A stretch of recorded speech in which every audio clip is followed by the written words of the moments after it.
interestingly, out of all the machinery in the yard, you could have a brand new Vervaet Beet harvest stood out there, and people go, "You've got a 4755, can we have a look at it?" And it was causing more interest than anything else. And yeah, and actually it has become quite a favourite on the farm, and I can't see it ever going anywhere again now.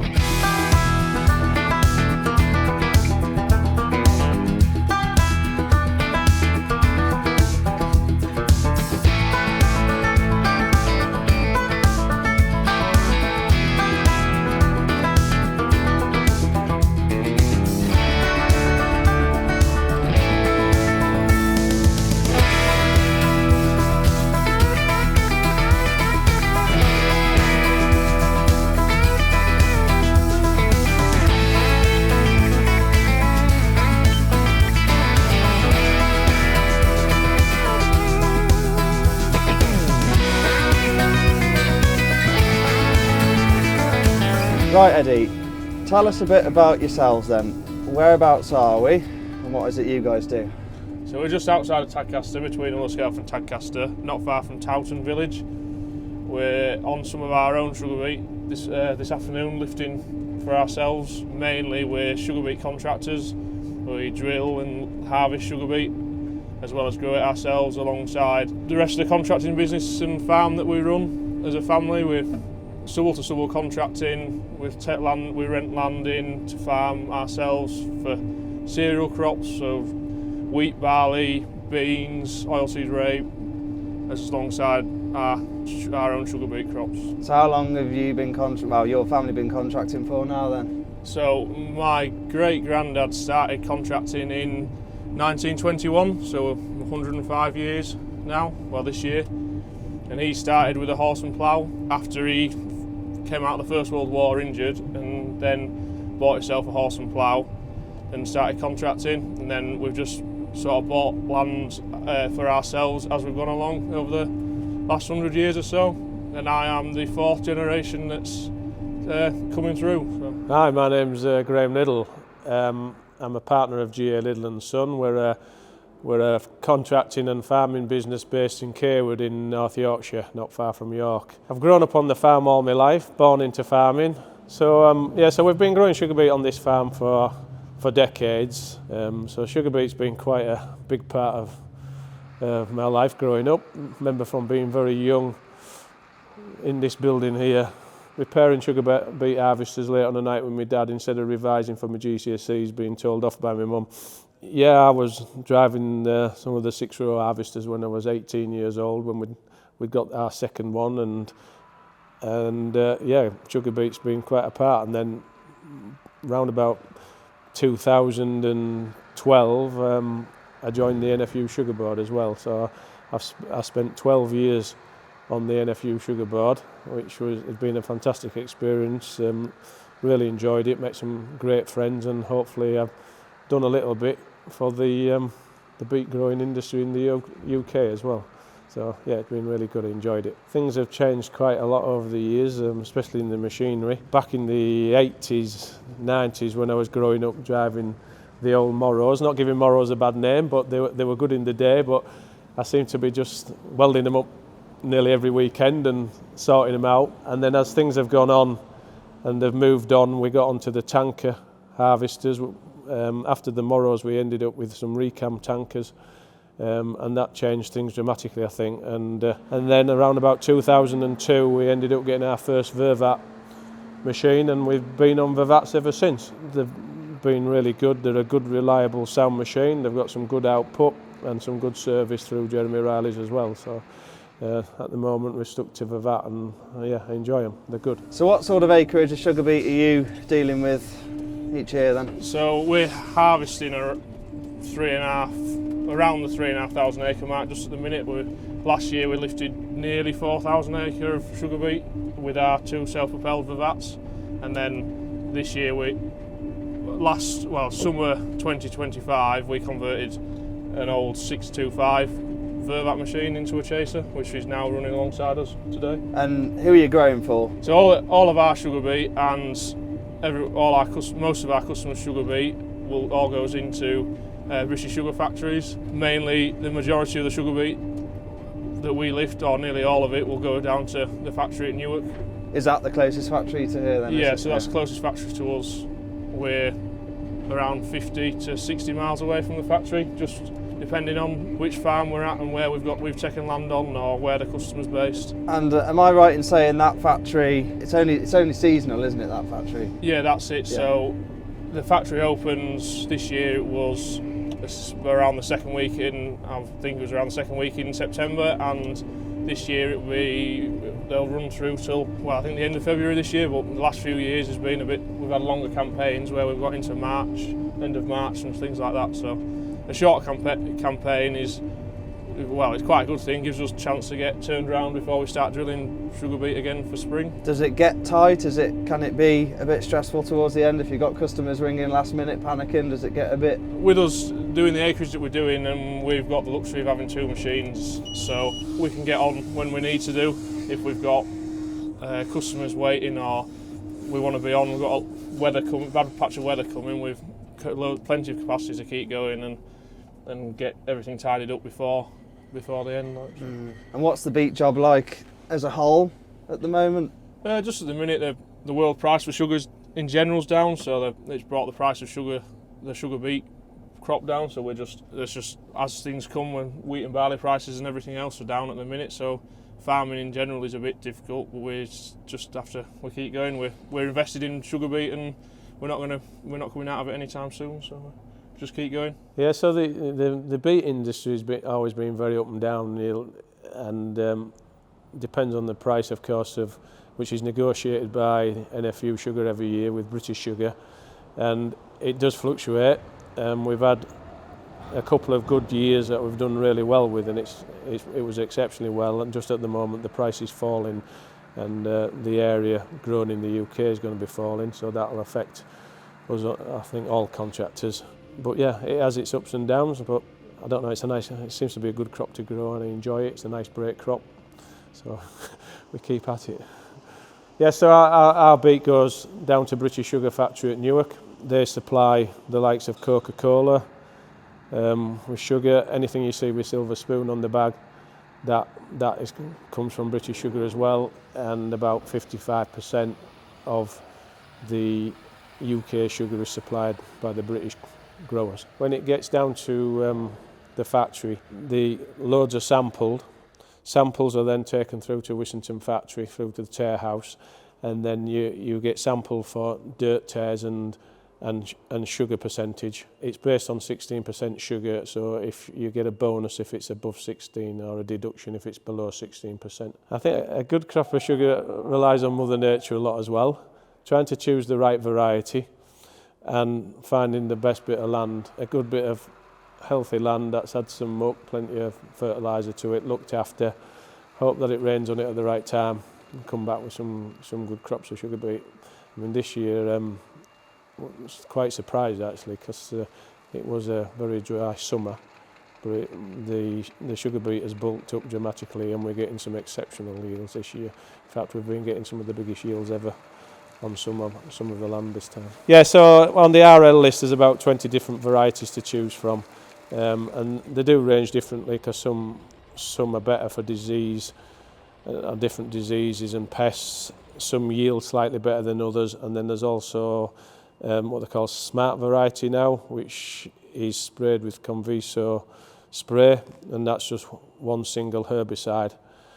So we have quite a range to choose from. I mean, I've grown 2/3 conventional seed this year, 1/3 Conviso. Yeah, I think in general everything looks good. Like I say, I think it's the land type is more important than anything, because we've been caught out this year by putting some on some bodied heavy land.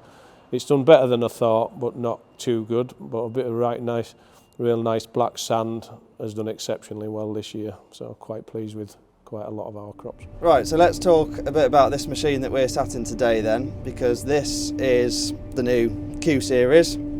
We've already seen this machine. We did a video with Jay Riley's when this harvester was first released last year, but it's nice to actually be here and get an operator's view on it.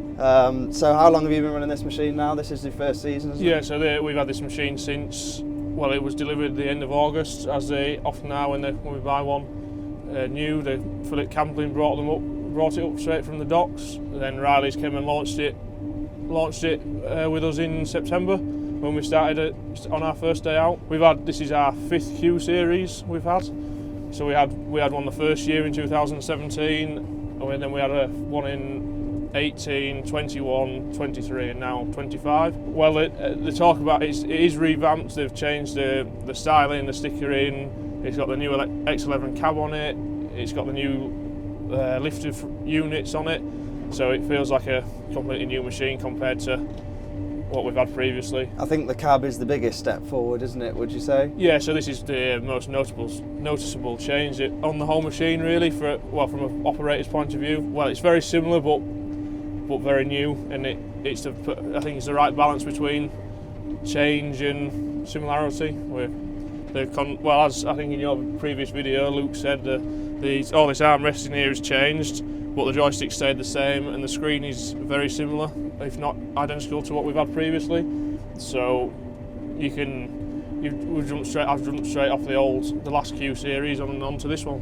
Do you think that was a good move, keeping the same stick?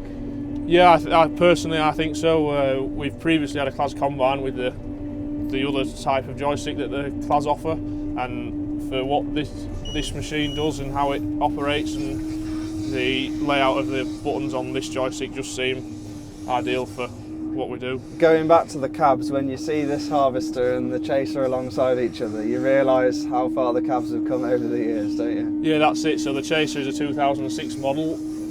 It was originally a Vervaet 625, and yeah, like you say, those Claas cabs they're very different. They feel very different to what we've got now. They're cosy. They are definitely. Yeah, you don't want two of you sat in one of those cabs for very long. It is warm. So obviously you've got a good relationship with J. Riley's then. Am I right in saying you bought your first Vervaet harvester off Matt when he was working for Agrifac back then? Yeah, so we've been buying machines off Riley's for well over 20 years now. And like I say, when we first met Matt, it was buying the 625 that we still run. We bought it second hand at 3 years old whilst he was still at Agrifac. And then we came the following year to buying another Q Series again, brand new, and he turned up with Jeremy and introduced himself, and we thought he looked familiar after we bought our machine off him. So it would be very difficult to move away from Vervaet machinery, especially because of Riley's and the backup and the service that they offer. We try and do most of the maintenance ourselves out of season, but you can't beat how reliable they are, and you ring them up and they come from Norfolk right up to us in Yorkshire, and they're here at the drop of a hat if we need them, and they're very helpful over the phone. Harry in service is particularly helpful and will always offer advice over the phone before anyone comes out to us. Do you think it's important to have a good strong dealer around you like that then? Yeah, definitely. We couldn't operate like we do without the backup that Riley's offer. We know these machines ourselves. We've had them for 20 odd years now, but having someone with all their knowledge at the other end of the phone is like impossible to beat. You can't do it. We wouldn't do it without them. And you say you converted the chaser yourselves then? Yeah, that's it. So we bought the chaser off a fodder beet grower up at Newcastle. Got it delivered home back to Cawood at the end of last sugar beet campaign, and then we got through the rest of the lifting sugar beet and through the spring work, and me and my dad set on and we dismantled all the front end, all the lifter unit, took all the turbines off, and then Riley's, they actually came up and they came and helped us, and helped us loop all the hydraulic pipes and take all the share units off, and well, we took most of the share units off ourselves to start with, but then all the turbine motors, they helped us loop all the pipes so I could take them off. So like I was saying earlier, I brought up from being young, working with my dad on beet harvesters, vintage tractors, tinkering away with all sorts of things. So I kind of self-taught and taught a bit with my dad. Then part of my studying, I went to Bishop Burton College and did agricultural mechanics for a few years. And then after that, everything else has just been what I've just enjoyed and picked up as I've gone along. So over the years, we ended up doing more and more maintenance to the point now that we do possibly about 90-95% of all our own maintenance. I'm just stuck when it comes down to having to plug a laptop into something.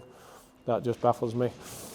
So yeah, doing beet harvesters up every year has just become the norm, and they get a thorough going through every year. Around about May, June, they strip back fully.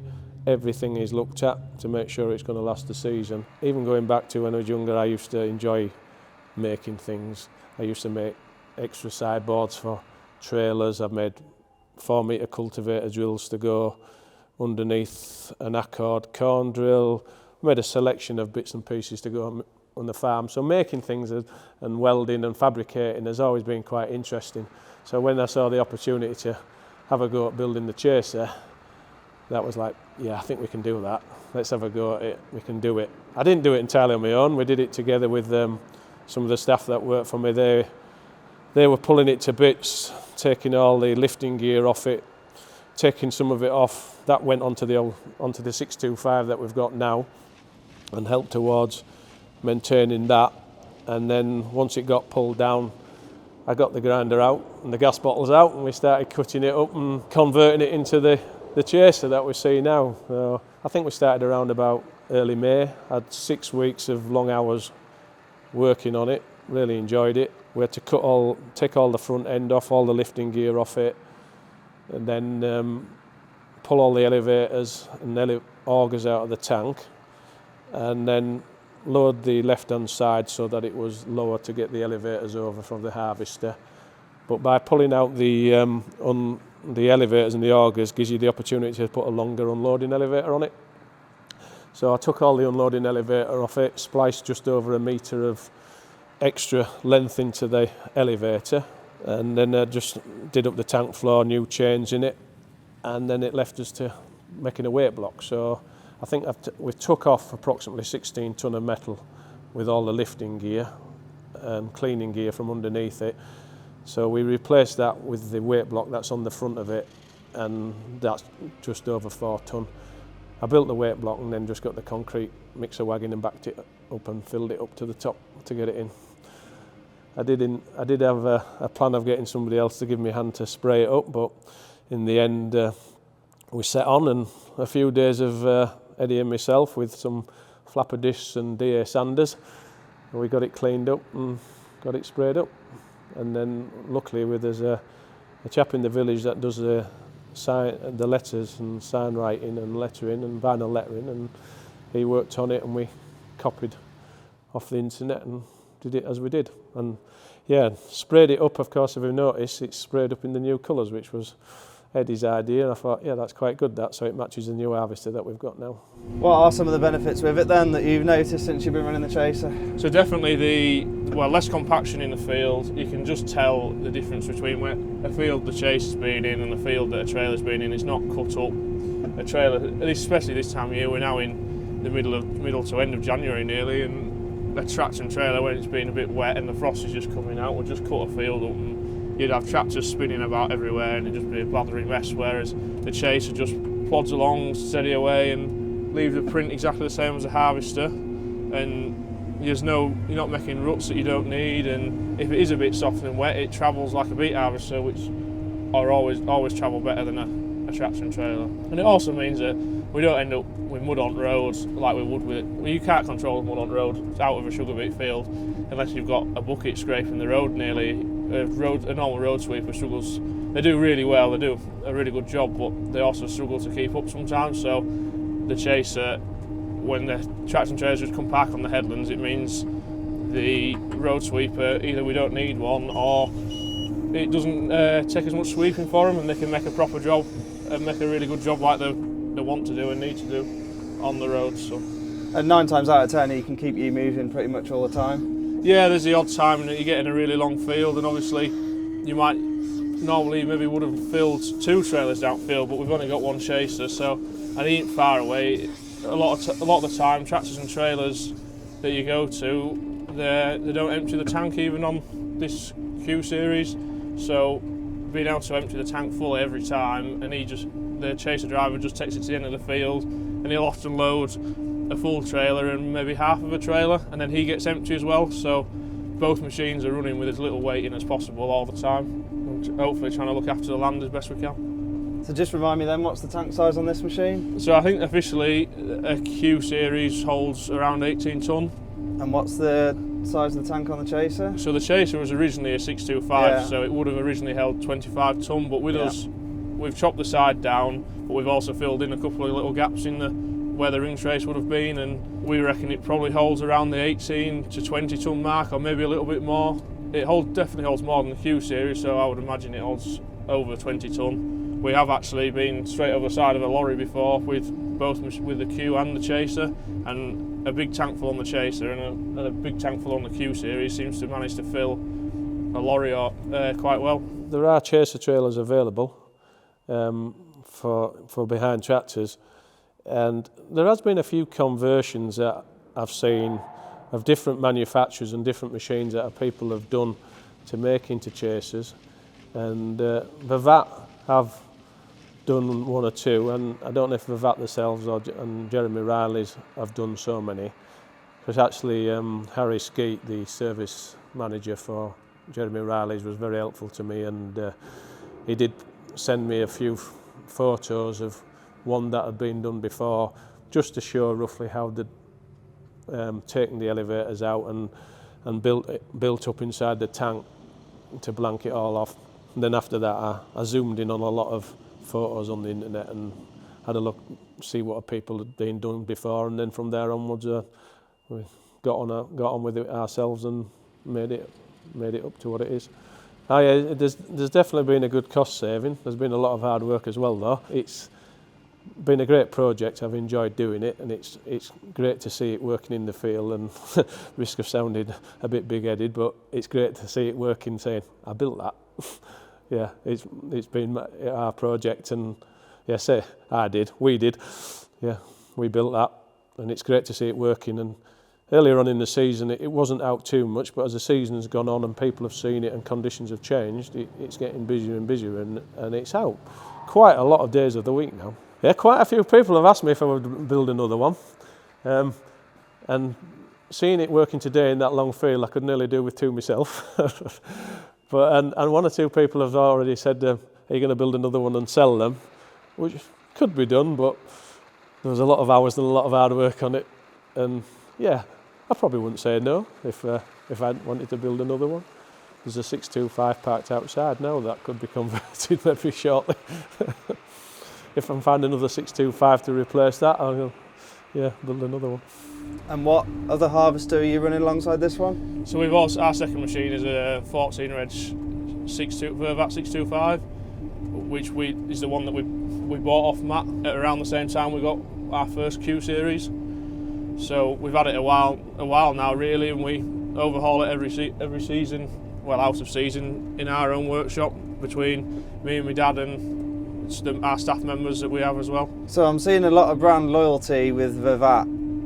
Have you ever tried a competition brand, or? Yeah, so we had a bit of a demo with a Grimmy harvester a couple of years ago, and as much as it was a good machine, and I sort of run on the theory nobody sells a bad machine because they won't be able to sell any, but to move away from Vervaet and then to try and move away from Riley's is just we couldn't do it, just because we like the machine, the product that Vervaet make is just, there's good quality, well better quality I think than anybody, and Riley's, the backup that they offer is tried and tested.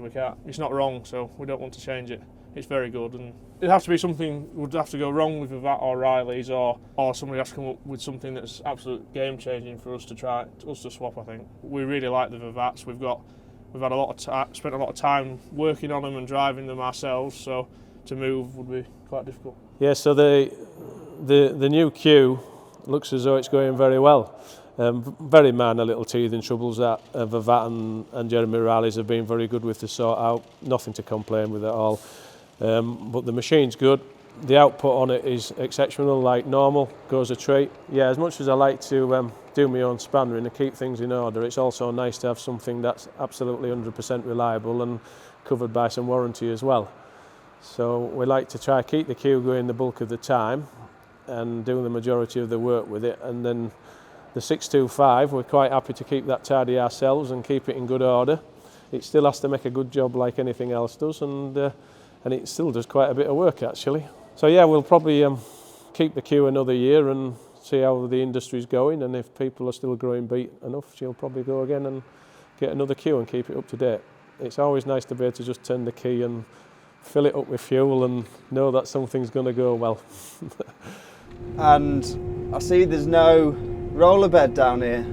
You've stuck with turbines. Yeah, that's it. So we've seen the roller bed. We've demoed. We had a Q Series and the 625 roller bed machines on demo in the past, and we've had them side by side with our previous turbine machines. And for us, we can't see the benefit that the roller bed brings. We're on such a varied land type, and some of the wet, sticky stuff and some of the stone, we don't think this roller bed would quite suit it. And the turbines are tried and tested and so versatile that we've stuck to them. And there's a reason we always used to buy Vervaets over anybody else, because they had turbines in the front of them. So just because Vervaet have put a roller bed in doesn't necessarily mean that it's for us. So we're happy with the turbines. They're cheaper to run, cheaper to buy, and they make just as good a job. You can turn the turbines up to 90 odd RPM and they'll chuck some serious amounts of soil out and scrub the beet really well and get it really clean on some sticky land, or you turn them right down to 50 RPM and just on the sand land, and we can put bands in, what we call bands, in some of the pigtail gates, so the beet, it's not scrubbing the beet hard on the sand land, and really try and look after it. And the turbines mean we can change the machine a lot easier to suit what sort of land type we're on, and we can travel up to 25 miles or more in a day, on a morning or in an afternoon to the next customer, just depending on where we end up. So, and land can change in a few hundred metres, never mind 20 odd miles. So with the turbines, it means we can just use the same machine for a massive variety of jobs. So you're doing a few road miles then? Oh, just a few, yeah. We often can spend up to or over an hour and a half on the road, so from one place to the next, just how it lands. And we try our best to group customers together, and a lot of customers will share trailer drivers and trailers in the local area, so if we can go out there and take a nice lump of beet up for a few customers, and then we can come out the area and let their hauliers move it and get it delivered into the factory, and then we can go back again. So it does work quite well for us, really, because we can keep rolling and people don't have to get all the beet lifted in one big lump. I think it must be all the Q Series we've had have all been 40k, and when you're riding around and you've got the chaser with you, you notice the difference more, and it's nice. They're very stable on the road. These machines are really well balanced and smooth as anything on the road. So you don't seem to have much of a problem doing 20 odd mile and spending an hour and a bit on the road, because it's just so smooth. It's like the sort of width that they're wide, and you have to appreciate that, but they're not too wide that you really do struggle. There's a few tight places we get to, but most places you manage to get in and hopefully without scratching anything. And I think they have actually slightly altered how the joystick works on the road. It's just that little bit smoother and nicer. I can't fault it all on the road. It's as good as anything to move. I think I'd nearly prefer roading this anyway than a tractor. It's just that good. You just leave the chaser behind now? Well, that's it. It gets to that point, and you think you're getting on really with 40k, but sometimes he's on a long run. He's only 20 minutes, half an hour behind, which isn't when we go. Lets you get started. Yeah, lets me get started, or lets me speak to the customer and see what they want and how we're going to do something, and then the chaser hopefully rolls up just in time and we get started and we can carry on like so. So do you run your own trailers on the job as well, or do farmers put their own tractors and trailers on? We're very flexible. Some contractors like to take their own tractors and trailers, but we are very flexible in the fact that we will take just the harvester, we'll take the harvester and chaser, we could take the harvester and tractors and trailers, or we'll take the harvester, chasers, tractors and trailers, and absolutely everything. If somebody really wanted to, we'd go with our telehandler and push the clamp up for them. So whatever people need, or whatever people don't need, is we'll just do whatever they need to. We have a fleet of tractors that we run on the farm and for the rest of the contracting business ourselves, so mostly we run modern tractors, but we have a few classics hidden away in the shed. As you saw, my granddad brought the 4755 John Deere out, which is one of the very later 4755s. I was going to say that because you wouldn't see, she's got the exhaust up the side of her. Yeah, that's so I was guessing it was probably a later one. Yeah, so it's absolutely one of the very last, we believe. Yeah. And it's, yeah, like you say, the exhaust up the side, and it's a lovely tractor. We bought it as a second big tractor around the millennium, and my dad and my granddad bought it and then couldn't bring themselves to sell it. So all these years later, it's still here, and as you saw this morning, absolutely everybody that sees it when it comes out of the shed gets very giddy and loves to see it. And well, me as in particular, I think it's great. I was very excited when we got the chance to bring it out and show it off. Really, it's in its working clothes, and it's done really well for us. And it did exactly what we wanted it to do at the time when it got bought. And then now it's just a toy, really, and a bit of a showpiece. Do you know for a fact it was one of the last ones, or? Well, not exactly. We were going to try one day and chase its serial numbers and see if we could work it out, but we believe it is one of the last. And we bought it off from Ripon Farm Services, who we still deal with now. So your brand loyalty. We're still stuck with Ripon Farm Services with our John Deere tractors. So the 47 was working and like a full-time tractor. That's what it was bought for. Then there was no intention originally to keep it as a tractor, as a toy like we have done, but we couldn't bring ourselves to sell it. So I suppose that was something you could do back then. You wouldn't really dream of doing that now, would you? Yeah, that's it now. I don't think we'd be able to. You'd hardly afford to keep them. You have to sell them to move on. But we must have been. I don't personally remember it. I was quite young, really. Well, whoever made that decision, well done. It was a good decision. I agree with you. I think it's one of the best decisions we've ever made with tractors is to keep that one. I know I don't know any different, but I don't think we'd never want to see it go down the road. No, you can't ever part with that one. Not at all. And just the sound well, and it's got the SG2 cab on it and a power shift gearbox in it, and it just does what you want it to do. You put it in a gear and it just keeps driving, so you can't beat it, I don't think. How many hours has that tractor done? I think it's just clocked over around 7,000 hours. We keep thinking it's got a lot less on, and then all of a sudden you jump in it, and we've been out with it a few more times than we thought, and it's got a few more on, but it's absolutely original. Is that tractor, original paintwork. It's the back mud guards, the fiberglass is just starting to crack a little bit, but nothing too major, and it suits being in its working clothes. Did I hear something about an engine rebuild at one stage? Yeah, so on one of its few errands that it went out on and it went to pick a load of fertiliser up with a flat trailer and got within a couple of miles of home, and the engine just picked up on one of the big end bearings, and that's it. It packed up and wouldn't go any further. So my dad actually dragged it back home with the Merlot and put it in the back shed and split it itself, and we took it to a place at Malton who rebuild engines, and they did it up for us, and Dad refitted it, and it's gone even better ever since. We had it on a dyno one day, and it's supposed to be the equivalent horsepower to a 4955, which is obviously the model up. Everything happens for a reason. Yeah, that's it. Yeah, so it chucks a bit of black smoke out, and yeah, we saw that. And makes a good noise, so you can't complain at all. Yeah, so the John Deere 4755 behind me, it's 1994. We bought it around about 4 years old, I think it was. We needed an extra bigger tractor to pull the old Dowswell discs and things like that we had in the day. So yeah, it ran on the farm and contracting for quite a few years. And then we actually had an 8320 John Deere, I think it was, on half tracks on loan for some reason, and thought, oh, that's good. We maybe ought to sell the old 4755 and trade it in for that. Anyway, that didn't happen. It stayed. It started doing less, and then all of a sudden they started going up in value, and it became a classic. Interestingly, out of all the machinery in the yard, you could have a brand new Vervaet Beet harvest stood out there, and people go, you've got a 4755, can we have a look at it?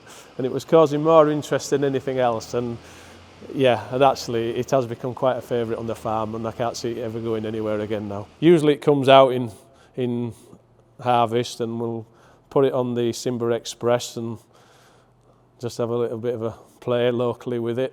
And yeah, it's been good to see it out today on trailer as well. That makes a bit of a change. Do you think there's a promising future for the beet job? I hope so. I think people in this country are consuming less sugar, and there's sugar taxes and everything that we're battling against. But equally, sugar is not. Everyone uses sugar in all manner of things, whether not just in your cup of tea. It's everywhere, and whether one day we find a different use for it in bioethanols and things like that, then it really will take off again with sugar. But until we just have to sort of keep managing what we've got. Unfortunately, I don't know how much of a change I'm going to make from sat on this beet harvester seat unless I start doing something else with sugar in the kitchen. I'm not sure. I don't really know. I don't know what to sort of suggest, but I think there's such a good industry, and there's so many people who are so as interested in it as I am, and that's one of the great things I found with the SIP programme, is that there's so many people that are so enthusiastic about the industry and want to keep it going and keep it as good as it is, that I'm sure there's a future for sugar, and I'd like to be as involved as I can be with it, because obviously we've been involved with sugar beet all this time, and I'd like to keep it going as much as I can. Because like even in my time, I've seen sugar beet factories closed down. Yeah, that's it. So when I was young, York factory shut in 2007, and my dad talks about it as it was really hard, and thought we were literally going, that was it, the end of sugar beet, no more sugar beet harvesting for us type thing. And we were running 2 or 3 machines maybe at the time, and we worked with Riley's again and went down to bought 1 new machine for the following year, and he thought there was going to be maybe 500 acre to lift. We were up at 4,000 then, and thought we were going to be 500 acre to lift. Then he got 1,000 and 1,500 or more, and then it just kept going. And I think with a few other contractors packed in at a similar time when the factory shut, and my dad and my granddad took their work on, and we did well and just stuck at it and managed to keep going, and we're back up to sort of similar levels to where we were before York factory, and we're running 2 machines. So the Newark factory is a big part of your business then, isn't it, really? Yeah, that's it. So I think if for whatever reason they were to ever shut Newark factory, then I think that really would probably kill the job up in the north. We're very reliant on it. It is far enough. We can be up to 60 odd mile away from the factory, but it's still a good crop. It's a good break crop, and if you can get it out in good conditions, there's a massive risk to sugar beet, and it's getting it established and getting a good crop and making sure that you can get it out in good conditions. But if you do get it out in good conditions and you get a good yield of sugar beet, and then you get it out in good conditions, you get follow it with a crop of wheat, then you've got tend to have a good crop of wheat if that establishes well, and it's a great break crop. And you've got a completely different chemistry with sugar beet to cereal crops to try and kill some of the grass weeds that we've had trouble with recently, with the blackgrass and a bit of Italian ryegrass that we've often had trouble with in this sort of area. You've got a different chemistry to start attacking all those weeds with, which is another good reason to be growing something like sugar beet. And like you're saying about cash flow, it's a completely so you're working at a different end of the year, and you're sort of paid, obviously not paid straight away, but you're paid over winter, and when things can be quieter for you, and if you don't sell some of your wheat until later on in the year, you get your money for your sugar beet. And the trouble with farming's a big cash flow issue.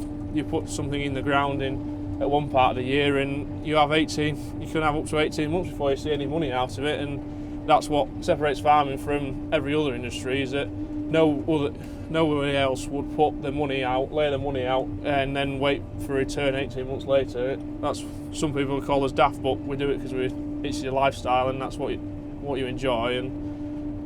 And so any advantage in any difference in cash flow to keep it quite regular is good. So you've obviously always wanted to come and work at home then? Assuming you're 22 and you're sat here now full time in a harvester, it must be something you always wanted to do.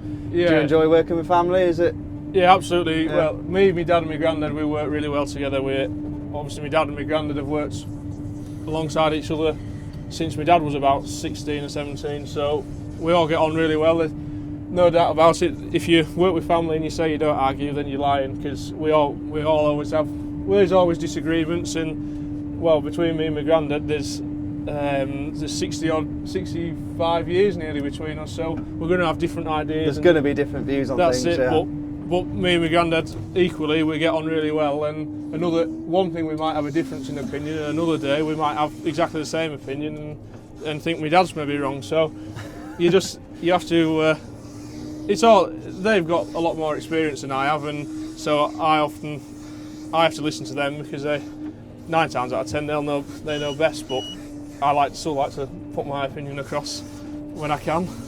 And I finished college, and there was a member of staff left who drove one of the harvesters at the same time, and I thought I could go do something else, but all I've ever wanted to do is this. And working with your family is quite good, because you get opportunities to go, if there's something comes up last minute, like a young farmer's trip or something like that, for example, you can go. Whereas if you're working for somebody else, booking time off, and it just becomes a bit more difficult. Whereas this is just, we try to keep it as laid back as possible, and keep everybody as flexible as possible to do other things as well, because as much as we enjoy lishing sugar beet and farming, you still want to go do stuff elsewhere as well. Well, just go out do something else just for a change. Yeah, so getting Eddie to follow on and coming into the business has been really good.